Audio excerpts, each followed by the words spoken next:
Chapter 53.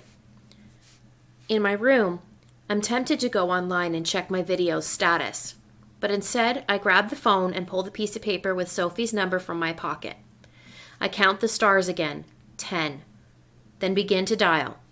I check my watch, 4:15, and realize that Sophie might not be home from school yet. I hang up. I'll wait another 5 minutes, then call. "What do you think she wants?" I ask Hammy. "Do you think she might want to go out?" Hammy is lying on his side on top of the wood shavings. "Hammy?" He's not moving, which is strange because he usually responds when I talk to him. I slide the lid off and blow on him.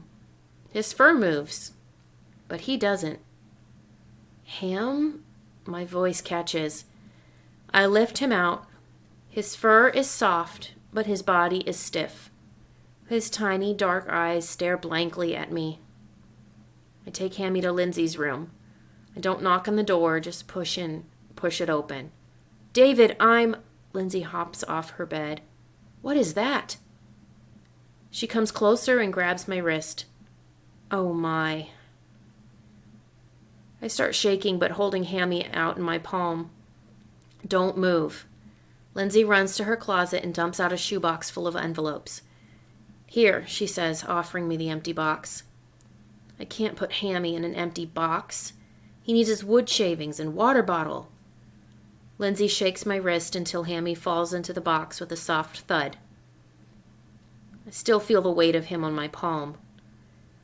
Lindsay places the box on her bed and comes over to hug me.